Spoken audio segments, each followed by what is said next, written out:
لوگ بیٹھے ہوئے تھے، مجلس سجی ہوئی تھی، ہجوم عاشقاں تھا، کیف و سرور کی چھم چھم برکھا برس رہی تھی، انوار و تجلیات اتر رہے تھے، اور کیسی خوش نصیب مجلس تھی جس میں حضور خود تشریف لے آئے۔ تو آقا نے ارشاد فرمایا، فقال ما اجلسکم، صحابہ تمہیں کس چیز نے بٹھایا ہے، کیوں بیٹھے ہو، مقصد جلوس کیا ہے، یہ جلسہ کاہے کا ہے، کیوں بیٹھے ہو؟ انہوں نے کہا آپ کی صورت میں ہمیں ہادی دیا، رہنما دیا، آپ کی صورت میں اپنی کرم نوازیوں کا چھم چھمی ہمارے اوپر نازل کیا، تو ہم اس پر اللہ کا شکرانہ ادا کرنے کی مجلس سجائے بیٹھے۔ یہ صدیوں قبل کی کہانی ہے، یہ مسجد نبوی کا صحن ہے، یہ شہر مدینہ ہے، یہ دور رسالت مآب صلی اللہ علیہ وآلہ وسلم ہے۔ یہ 14 صدیاں گزرنے کے بعد کوئی گھڑی ہوئی اور کوئی اپنی طرف سے بنائی ہوئی بات نہیں ہے، بلکہ یہ وہ دور ہے جس دور میں ان کا فیض عام تھا اور ان کے انوار کی مہک اور چمک سے زمانہ معطر اور روشن ہوتا تھا۔ اب جب یہ بات حضور نے سنی تو آقا کریم نے ان سے جو سوال کیا وہ سنیے۔ قالا اللہ ما اجلسکم الا ذالک، اس پر تم اللہ کی قسم اٹھاتے ہو تم اسی لیے بیٹھے ہوئے ہو؟ تو انہوں نے کہا ہاں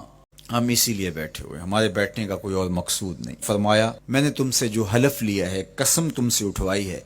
تو یہ کسی تہمت کی بنیاد پر نہیں، تمہارے قول کی صداقت پر مجھے کوئی شک نہیں گزرا تھا کہ میں نے قسم سے تصدیق کی ہو،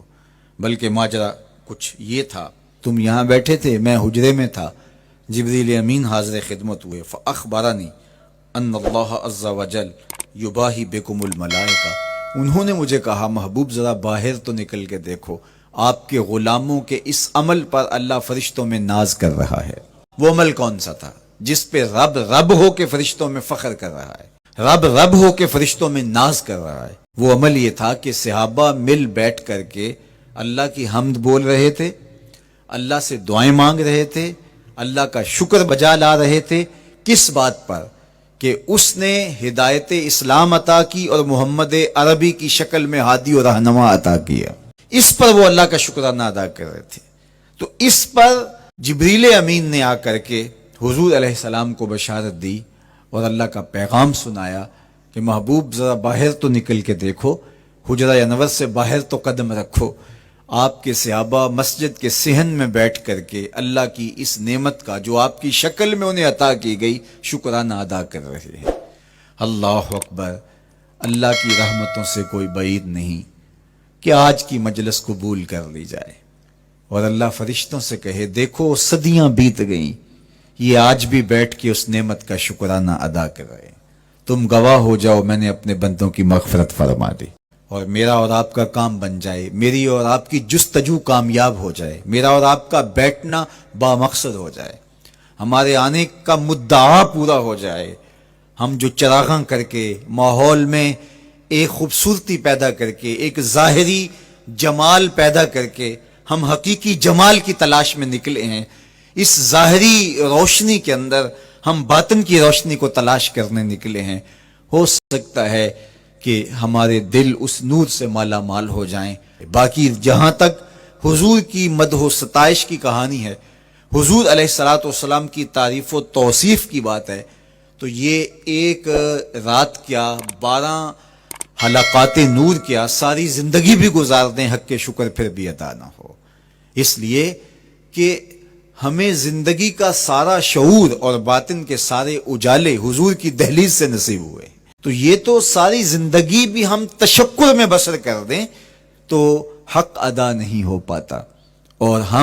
ہماری روحیں، ہمارے قلوب، ہماری زبانیں،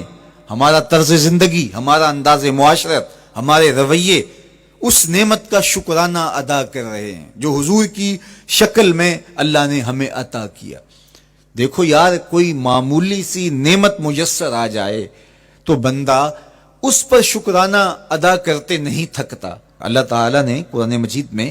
انسان کے اس رویے اور اس مزاج کو بیان کیا، وَإِنَّا إِذَا أَذَقْنَا الْإِنسَانَ مِنَّا رَحْمَةً فَرِحَ بِهَا، یہ انسان کی ایک فطرت بیان کی گئی ہے کہ جب ہماری جانب سے اس کو کوئی رحمت ملتی ہے تو فارحہ بہا، تو وہ فرحت کا اظہار کرتا ہے. یہ انسانی طبع ہے، یہ انسانی فطرت ہے. اور اگر رحمت للعالمین نصیب ہو جائیں تو پھر کتنی مسرت ہوگی. تو یہ اللہ جل شانہ کی طرف سے عنایت ہے جو اہل ایمان کا مقسوم ہوتا ہے اور اللہ ان کو عطا فرماتا ہے.